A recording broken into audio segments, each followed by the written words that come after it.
नमस्कार मेरे प्यारे दोस्तों, मैं कौशलेंद्र प्रताप सिंह आपका अपने चैनल KPS SSC अड्डा पर हार्दिक स्वागत करता हूं। आज हम लोगों का टॉपिक है राष्ट्रीय कांग्रेस एवं उसके प्रमुख अधिवेशन। परीक्षा की दृष्टि से बहुत ही महत्वपूर्ण टॉपिक है ये। इस टॉपिक से हर परीक्षा में एक या दो सवाल आ ही जाते हैं। तो आइए हम लोग देखते हैं राष्ट्रीय कांग्रेस एवं उसके प्रमुख अधिवेशन के बारे में। 1885 ईस्वी में जिस भारतीय राष्ट्रीय कांग्रेस नामक एक अखिल भारतीय संस्था की स्थापना हुई, वो आधुनिक भारत के इतिहास में एक युगांतकारी घटना साबित हुई। इसी भारतीय राष्ट्रीय कांग्रेस, अखिल भारतीय संस्था जो ये भारतीय राष्ट्रीय कांग्रेस है, इसी के नेतृत्व में भारतीयों ने ब्रिटिश के शोषणकारी चरित्र के विरुद्ध आंदोलन को जन्म दिया, जिससे आगे चल के 1947 में हम लोगों को आज़ादी मिली। ठीक, कांग्रेस की स्थापना एक विवाद का विषय माना गया है। मतलब विवादित विषय है कि कांग्रेस की स्थापना कैसे हुई। प्रसिद्ध इतिहासकार पट्टाभी सीतारमैया, प्रसिद्ध और आधिकारिक इतिहासकार भी उनको हम कह सकते हैं कांग्रेस का, पट्टाभी सीतारमैया ने कहा कि कांग्रेस की स्थापना के रहस्य पर पर्दा पड़ा हुआ है। ये क्वेश्चन पूछा जाता है कि किसने कहा कि कांग्रेस की स्थापना के रहस्य पर पर्दा पड़ा हुआ है। इंग्लिश में भी लिख दिया जाता है कभी कभी, the establishment of Congress is shrouded in mystery. ऐसा कुछ विद्वानों का मानना है कि ब्रिटिश सरकार ने कांग्रेस की स्थापना एक षड्यंत्र के तहत की थी,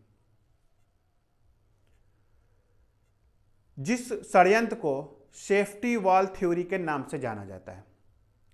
पर यह जो सेफ्टी वॉल की थ्योरी है, यह प्रमाणिक नहीं है। इसका कोई प्रमाण नहीं मिलता कि ब्रिटिश सरकार ने सेफ्टी वॉल थ्योरी के तहत कांग्रेस की स्थापना की। सेफ्टी वॉल थ्योरी का मतलब यह होता है कि जैसे कि आप जानते हैं कि कुकर होता है, उसमें सेफ्टी वॉल लगा रहता है, तो उसमें फटने से पहले वो सेफ्टी वॉल निकल जाता है, जिससे वो कुकर फटने से बच जाता है। इसी प्रकार सेफ्टी वॉल थ्योरी का मतलब ये होता है कि जो हम लोग अभी पढ़ रहे हैं, जिस समय का इतिहास ये 1885 का है, इसके पहले 1857 का आंदोलन हो चुका है, जिसमें ब्रिटिश सरकार को बहुत नुकसान हुआ है।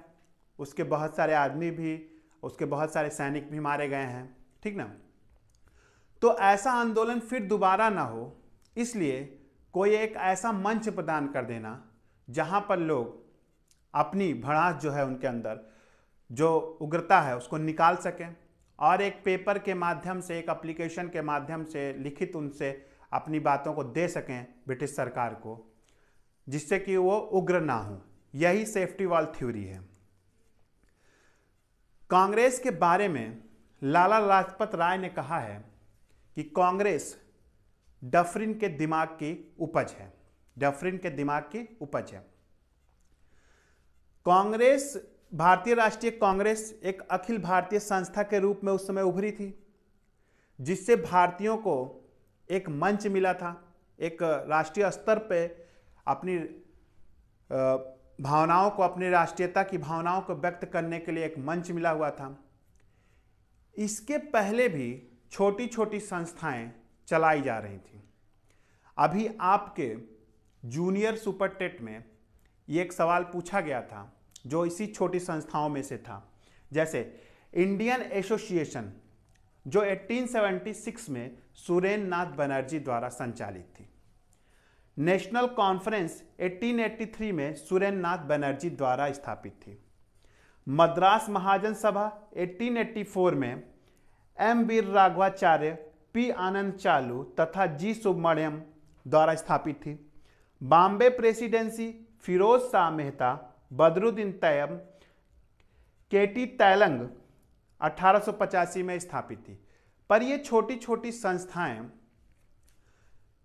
में इतना सामर्थ्य नहीं था कि ये अखिल भारतीय स्तर पर राष्ट्रीयता की भावना को प्रसारित कर सकें। इसलिए भारतीयों को बहुत ही शिद्दत से एक अखिल भारतीय संस्था की जरूरत थी, जो उनको कांग्रेस के रूप में मिल गई। तो आइए देखते हैं कुछ महत्वपूर्ण बातें। ये भी महत्वपूर्ण बात थी, इससे अभी अभी लेटेस्ट मैंने आपको बताया एग्जाम में, ये इंडियन एसोसिएशन के बारे में पूछा गया था जूनियर सुपर टेट में। ठीक, तो कांग्रेस की स्थापना 1885 में हुई। शासनकाल उस समय डफरिन का था और इसके संस्थापक एओ ह्यूम थे, जो एक अंग्रेज सिविल सर्वेंट थे, सेवानिवृत्त अंग्रेज सिविल सर्वेंट थे। इनको भारतीय एओ ह्यूम को ही भारतीय राष्ट्रीय कांग्रेस का पिता कहा जाता है और ये कांग्रेस के प्रथम सचिव भी थे। तो आपसे अगर क्वेश्चन पूछ ले कि भारतीय राष्ट्रीय कांग्रेस का पिता किसे कहा जाता है, तो एओ ह्यूम को, और प्रथम सचिव कौन थे, तो वो भी एओ ह्यूम थे। और स्थापना कब हुई थी, तो 1885 में कांग्रेस की स्थापना हुई थी और संस्थापक भी एओ ह्यूम है। शासनकाल किसका था, डफरिन का था। पहले इस संस्था का नाम भारतीय राष्ट्रीय यूनियन था। पहले कांग्रेस, जो भारतीय राष्ट्रीय कांग्रेस है, इसका नाम भारतीय राष्ट्रीय यूनियन था, पर दादा भाई नौरोजी के सुझाव पर इसका नाम भारतीय राष्ट्रीय कांग्रेस कर दिया गया। ठीक, टिप्पणियां। जब कांग्रेस की स्थापना हुई तो विभिन्न व्यक्तियों ने, उस समय के विभिन्न व्यक्तियों ने विभिन्न तरह की टिप्पणियां की। ये टिप्पणियां भी परीक्षा में पूछी जाती हैं, तो इनको भी आइए देख लेते हैं। जैसे डफरिन ने कहा, कांग्रेस जनता के उस अल्पसंख्यक वर्ग का प्रतिनिधित्व करती है जिसकी संख्या सूक्ष्म है। क्योंकि आप देखेंगे कि पहले अधिवेशन में 1885 में केवल संख्या 72 लोगों की थी। तो डफरिन ने इसको देख के कहा कि कांग्रेस जनता के उस अल्पसंख्यक वर्ग का प्रतिनिधित्व करती है जिसकी संख्या सूक्ष्म है। यह पूछा जाएगा एग्जाम में आपसे, तो आप लिख देंगे किसने कहा, डफरिन ने कहा। इसी तरह वायसराय कर्जन ने क्या कहा, यह देखते हैं। कांग्रेस अपनी मौत की घड़ियां गिन रही है। भारत में रहते हुए मेरी एक सबसे बड़ी इच्छा है कि मैं उसे शांतिपूर्वक स्थान में मदद दे सकूं। कांग्रेस अपनी मौत की घड़ियां गिन रही है। भारत में रहते हुए मेरी एक सबसे बड़ी इच्छा है कि मैं उसे शांतिपूर्वक स्थान में मदद दे सकूं, ऐसा वायसराय कर्जन ने कहा। ठीक, बंकिम चंद्र चटर्जी ने कहा कि कांग्रेस के लोग पदों के भूखे हैं। कांग्रेस के लोग पदों के भूखे हैं, बंकिम चंद्र चटर्जी ने कहा।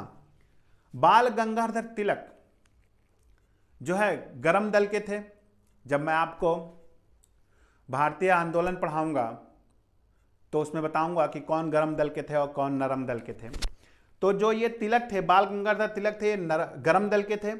इन्होंने कहा, वर्ष में एक बार मेढक की तरह टर्राएं तो हमें कुछ नहीं मिलेगा। मतलब अगर वर्ष में एक बार हम सम्मेलन कर लें और सोचें कि हमें आज़ादी मिल जाएगी, तो हमें कुछ नहीं मिलेगा। 3 दिनों का तमाशा, कांग्रेस को 3 दिनों का तमाशा अश्विनी कुमार दत्त ने कहा। और याचना संस्था, कांग्रेस को याचना संस्था का नाम बिपिन चंद्र पाल ने कहा। क्योंकि जो पहले अधिवेशन हुए थे उसमें अधिकतर जो लोग थे वो नरम दल के लोग ही उस अधिवेशन को संचालित किए थे, जिसमें उनका मानना ये था कि वो अंग्रेजों के सोचते थे कि अंग्रेज उनके साथ न्याय करेंगे और वो अपनी समस्याओं को अगर अंग्रेजों को बताएंगे तो अंग्रेज उनकी समस्याओं का हल करेंगे। इसीलिए एक तरह से वो याचना करते थे, रिक्वेस्ट करते थे। इसीलिए बिपिन चंद्र पाल ने कहा कि कांग्रेस एक याचना संस्था है। ठीक, डफरिन के दिमाग की उपज लाला लाजपत राय ने कहा, यह मैं आपको पहले भी बता चुका हूं। तो ये देखिए टिप्पणियां जो हैं ये बहुत ही महत्वपूर्ण हैं, इनको ध्यान में रखिएगा। देखिए कांग्रेस अधिवेशन, प्रथम कांग्रेस अधिवेशन 28 से 31 दिसंबर 1885 ईस्वी में बंबई के गोकुलदास तेजपाल संस्कृत भवन में संपन्न हुआ। पुणे में कराने की योजना बनाई गई थी, पर पुणे में प्लेग फैले होने की वजह से बंबई के गोकुलदास तेजपाल संस्कृत भवन में आयोजित किया गया। उस समय ब्रिटेन के प्रधानमंत्री ग्लैडस्टोन थे और प्रथम अधिवेशन के अध्यक्ष व्योमेश चंद्र बनर्जी थे। इस प्रथम अधिवेशन में सुरेंद्र नाथ बनर्जी ने भाग नहीं लिया था। यह प्रश्न पूछा जाता है कि किसने भाग नहीं लिया था। तो सुरेंद्र नाथ बनर्जी ने भाग नहीं लिया था क्योंकि मैंने आपको इसके पहले अभी बताया कि नेशनल कॉन्फ्रेंस उनकी एक संस्था थी जिसका मीटिंग चल रहा था उस समय, और 1886 में नेशनल कॉन्फ्रेंस को उन्होंने कांग्रेस में विलय कर दिया। ये था प्रथम अधिवेशन के कुछ महत्वपूर्ण बातें। द्वितीय अधिवेशन देख लेते हैं। 1886 में कलकत्ता में दूसरा अधिवेशन हुआ, जिसकी अध्यक्षता दादा भाई नौरोजी ने किया। इन्हें grand old man of India भी कहा जाता है। भारत का पितामह इनको गांधी जी ने कहा है। दादा भाई नौरोजी को भारत का पितामह गांधी जी ने कहा है। इन्होंने 1867 दादा भाई नौरोजी ने 1867 में लंदन में ईस्ट इंडिया एसोसिएशन की स्थापना किया। ये इनकी उपलब्धि रही। और 1867 में इन्होंने इंग्लैंड डेब्ट टू इंडिया, ये प्रश्न पूछा जाता है कि उन्होंने कौन सा ऐसा पेपर किस पेपर में धन के बहिर्गमन का सिद्धांत दिया था। तो इंग्लैंड डेब्ट टू इंडिया 1867 में नामक पेपर में दादा भाई नौरोजी ने धन के बहिर्गमन सिद्धांत को प्रस्तुत किया। 1901 में poverty and un British rule in India नामक पुस्तक लिखी। ठीक, दादा भाई नौरोजी ने 1901 में poverty and un British rule in India नामक पुस्तक लिखी। ये थी दूसरी अधिवेशन जिसमें दादा भाई नौरोजी ने अध्यक्षता की और दादा भाई नौरोजी की उपलब्धियों के बारे में मैंने आपको थोड़ा बहुत बताया। तीसरा अधिवेशन 1887 में मद्रास अधिवेशन हुआ, जिसके पूछा जाता है कि कांग्रेस के किस अधिवेशन में मुस्लिम अध्यक्ष थे, प्रथम मुस्लिम अध्यक्ष थे। तो प्रथम मुस्लिम अध्यक्ष मद्रास अधिवेशन 1887 में बदरुद्दीन तैयब जी थे। आगे के अधिवेशन को हम लोग नेक्स्ट वीडियो में देखेंगे। अगर आपको मेरी वीडियो अच्छी लग रही हो तो प्लीज़ मेरे चैनल को लाइक कीजिए, शेयर कीजिए और सब्सक्राइब कीजिए। आगे हम लोग नेक्स्ट वीडियो में आगे के अधिवेशनों के बारे में जानेंगे और उसके अध्यक्षों के बारे में जानेंगे। Thank you.